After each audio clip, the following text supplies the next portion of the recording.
కీర్తనల గ్రంథము 20వ అధ్యాయము. ప్రధాన గాయకునికి దావీదు కీర్తన. ఆపత్కాలమందు యెహోవా నీకు ఉత్తరమిచ్చునుగాక, యాకోబు దేవుని నామము నిన్ను ఉద్ధరించునుగాక.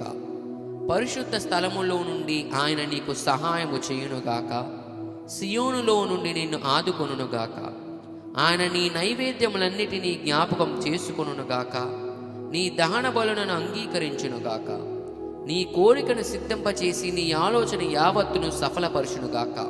యెహోవా, నీ రక్షణను బట్టి మేము జయోత్సాహము చేయుచున్నాము.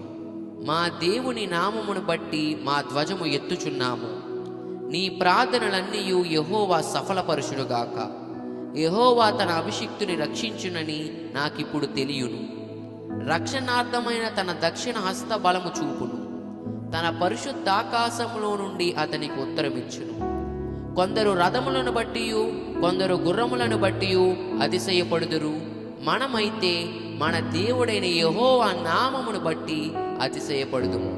వారు కృంగి నేల మీద పడి ఉన్నారు, మనము లేచి చక్కగా నిలుచుచున్నాము. యెహోవా రక్షించుము. మేము మొర్ర పెట్టినప్పుడు రాజు మాకు ఉత్తరమిచ్చునుగాక. ఆమేన్.